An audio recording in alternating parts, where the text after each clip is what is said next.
If you run ads, listen up. 34 to 40% of your conversions are invisible right now. Your ad platforms can't see them. Meta doesn't know they happened. Google has no idea. And when the algorithm can't see your conversions, it thinks your campaigns are failing. So it stops showing your ads to similar people, your cost per acquisition goes up, and your ROAS tanks. You're not getting worse at advertising, your tracking is just blind. Server-side tracking fixes this. You probably already know that.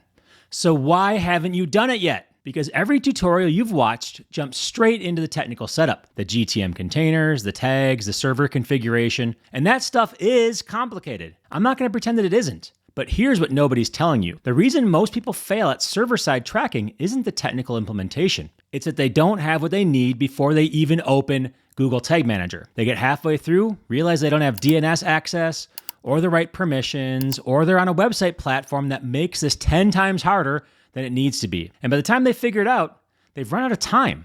The window's closed, the project gets shelved for later.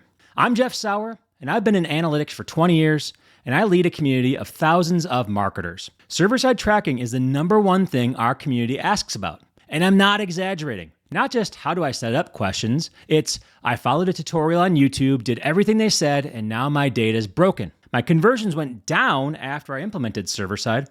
I've been stuck for 3 weeks and I don't know what I'm missing. These people come to us after the tutorials fail.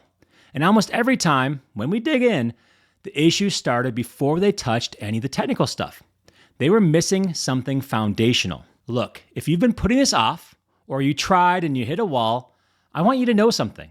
It's not you. Server-side tracking can genuinely be confusing. The documentation is scattered across 12 different Google support pages, half the tutorials are already outdated, and nobody explains what you actually need access to before you start. So today, I'm giving you the thing that I wish existed when we started doing this for clients. It's called the pre-flight checklist. Same concept pilots use before takeoff. Same concept surgeons use before operations. Pilots don't try to remember every switch they need to flip. They don't wing it. They run through a checklist every single time. Server-side tracking should work the same way. By the end of this video, you're going to know exactly what boxes you need to check before you even think about implementation. And I'm going to give you the actual checklist as a downloadable PDF. Just comment flight below and I'll send it over. Okay, let's get into it. So let's talk about why this is so hard. And I don't mean the technical stuff. I mean why smart marketers, people who have figured out way harder things than this, keep getting stuck at the starting line. First, the documentation is scattered. Google has information about server-side tagging spread across like 12 different website support pages. None of them talk to each other. Some of them assume you already know things that, how would you know that? Then you've got the tutorials. Some guy made a great walkthrough in 2022. Problem is, GTM has changed since then. The interface looks different. Some of the options he's clicking on don't exist anymore. But that video still ranks on YouTube, so people keep following it and wondering why their setup doesn't match. And then there's the dual container thing. If you've tried to wrap your head around server-side GTM, you know what I'm talking about. You've got your regular web container, the one you've been using for years. Now suddenly you need a server-side container too. And they have to talk to each other perfectly or nothing works. You're managing two systems instead of one, and if the server URL is wrong or the measurement ID doesn't match, or you forget to configure the client, half your data goes to the server and half of it defaults back to the browser. And the worst part, your dashboards might look fine.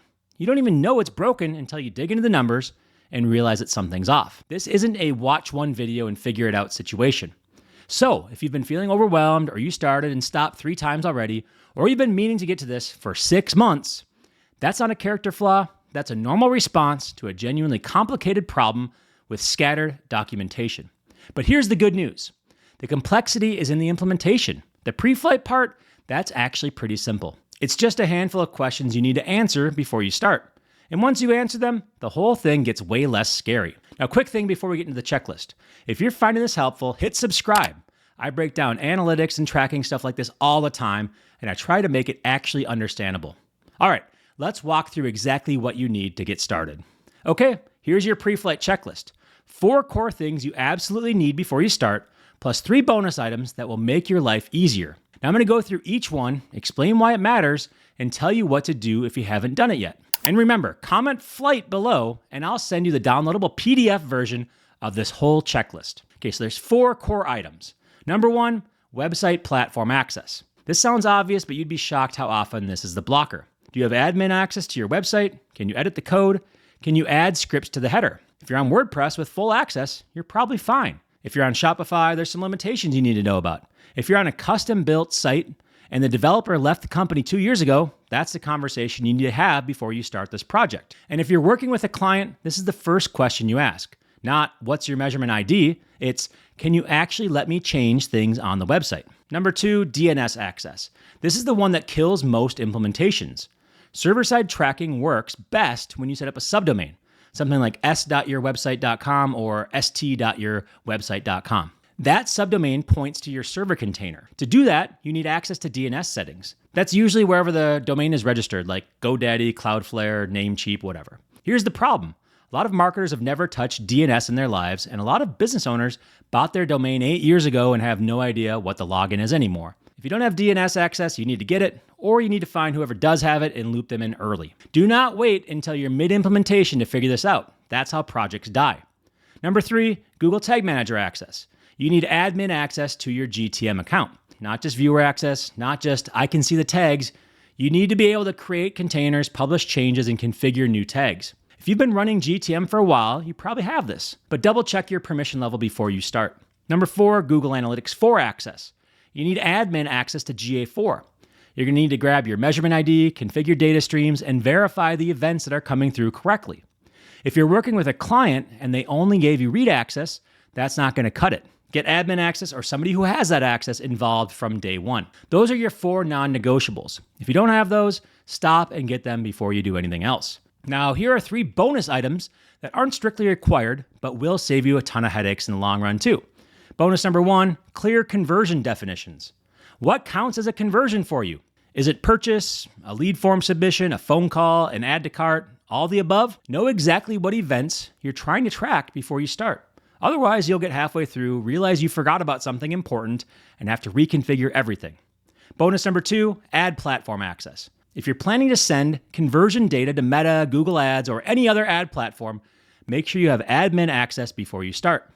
The core pre-flight is focused on GA4, but if better ad tracking is your end goal, you'll need this access eventually. Better to confirm it now than to discover you're locked out later. Bonus number 3, know your hosting decision.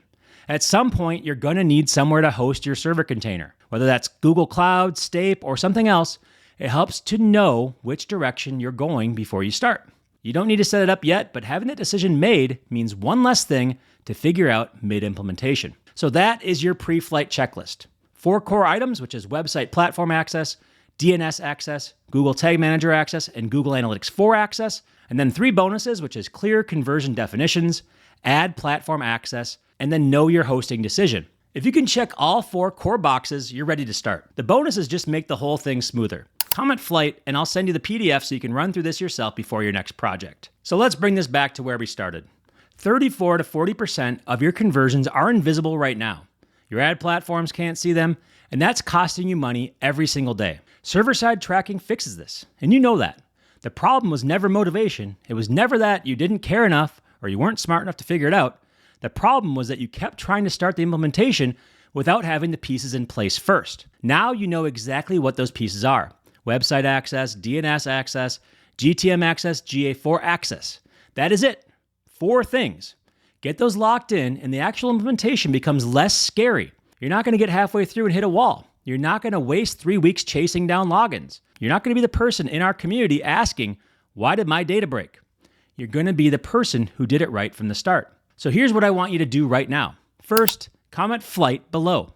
I'll send you the pre-flight checklist PDF so you can run through this yourself. Print it out, check the boxes, make sure you've got everything before you start your next server-side project. Second, if you found this helpful, subscribe.